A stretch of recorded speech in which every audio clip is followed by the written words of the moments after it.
these games are good for college football. Kudos to North Carolina for going to play at App.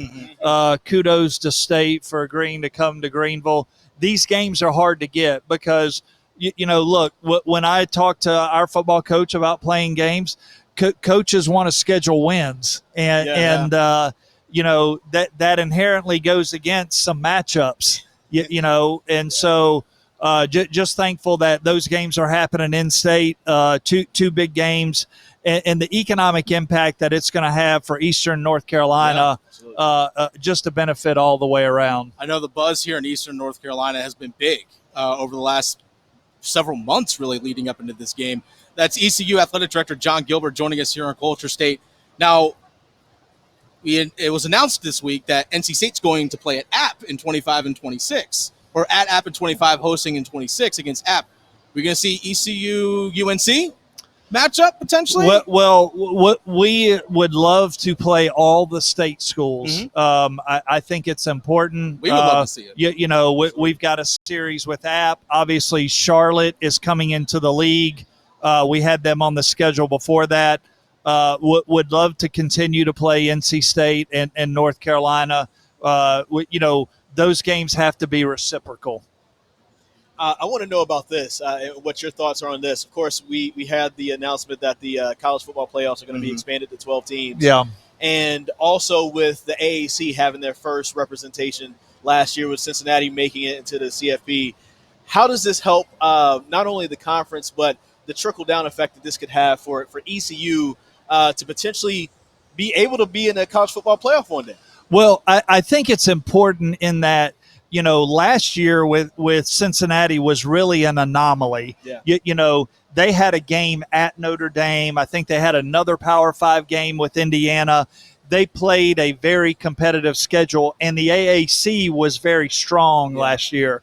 You had Houston and Central Florida and some other schools, and even the bottom half. You had a much better East Carolina team. So the AAC was stronger.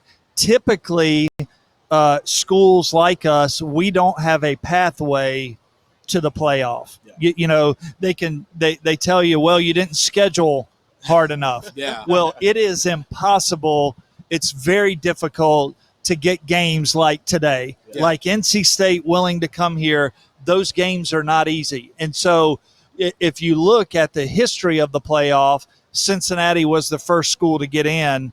I'm excited to go to 12 because I think the smaller schools have a pathway now that they can get in. And I think that's a really important piece for the playoff. I want to ask you about scheduling once again because you brought that part up. But, you're saying it's harder. If you guys beat NC State today, doesn't it make it that much harder to get somebody else to agree to come here? So I'm going to get you to answer the question. So if we win today – and Boo Corrigan goes to Dave Doran and says, hey, I want to schedule East Carolina 4 more games. What do you think he's going to say? Probably not. Yeah. Hey, and that's what makes it tough. Like, how's Mars Hill looking? Yeah. Lenore Ryan.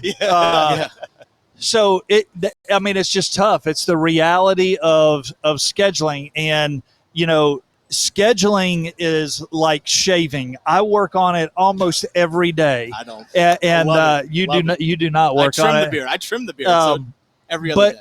But you'll call these schools that clearly should be beating you. If you schedule a game with them and they're like, nah, we're good. We don't want to play y'all. I honestly, people are afraid of Michigan App State happening again. Yeah. That's seriously what they're afraid of that happening again. ODU, Virginia Tech. Old Dominguez beat Virginia Tech twice in the last 4 years. And that one was at ODU. Yeah. When you see a game like that, does that give you good feelings heading into the game like this? Because that's an ACC school going to the smaller FBS school. Yeah, not really. We're going to face a really good NC State team today. Defensively, they're probably top 10 good. Their quarterback is, extremely well thought of nationally. And a very nice beard too. They're a very good football team. And so I don't compare the two. Now, I am excited about our football team because this is Coach Houston and I's 4th year. This will be the best team we've had since we've been here. We've got skill. We've got depth. you know, but we're also facing a nationally ranked team today. Yeah. But I'm just thrilled we're getting to play the game. I'm thrilled about the weather, and I'm thrilled to see this fan base here today. As thrilled as this fan that just walked behind us, showing off of the camera. ECU Athletic Director John Gilbert joining us here on Culture State. My question is, with the changing landscape of college sports, we've seen schools announce realignment, going to different conferences. We've seen these big television deal recently with the Big Ten. How does ECU navigate through these changing landscape, and where is your place through all this change?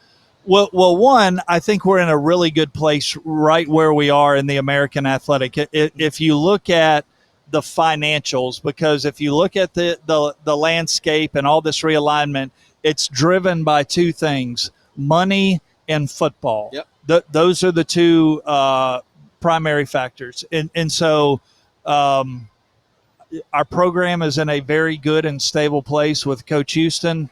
Obviously, playing games like this where when you flip on the TV and everybody sees a full house, that goes a long way. The best thing we can do is be the best version of ourselves, and all the rest will take care of itself. What's next to get to that best version of yourself? What's the next step for the athletic? Well, I think a couple things. One, you have to continue to be competitive on the field. Yep. That's a given. You have to generate revenue and interest, meaning you've got to sell tickets. You've got to reinvest those dollars back into your football program, because if you look around the landscape and you look at the schools, the smaller schools that are being talked about, are they the next school to jump up to the next level? They're all institutions that are investing heavily in football, and so you have to have you have to be competitive, but you also have to have that constant investment into football to show that you want to play in the big boy sandbox. Yeah. ECU AD John Gilbert joining us right here on Culture State Saturday. We talked about the changing landscape of college sports, but that also includes NIL. Outside of how it maybe has impacted all the student athletes here, how has it made your job different, more difficult, easier? How has that changed your job and what you do here for this school? Well, I am all in support of our players receiving funds and getting NIL opportunities. Every time I go out and speak, I always talk about NIL. I think that it is the future. That if you don't embrace NIL, whatever level you're on, you're going to get left behind. At the end of the day, Dave Doran, Mike Houston, they're good football coaches because of the players they have. Yeah. So the better players they have, the better they coach, the more wins they have. And at the end of the day, it's important to get, it's important to get players. And so the more NIL opportunities that you have, the better players you're going to have. How's the school kind of helped students kind of be able to get those opportunities a little bit more? We saw a couple of weeks ago where North Carolina held almost like a job fair in a way, where they brought in local companies and like all the Olympic sports athletes come in and kind of go and just go up and talk to people, show them their resume. This is what I do. This is how many followers I have on social media. Mm-hmm. How is ECU helping to facilitate that for their athletes? Well, it all starts with the relationships, and you just pointed that out. There is a collective here in town, Team Boneyard, that has done a really good job of that, of fostering those types of relationships and opportunities. Fortunately, in Greenville, we have a lot of people that care about East Carolina and the Pirates, and they're doing a good job of investing in those opportunities.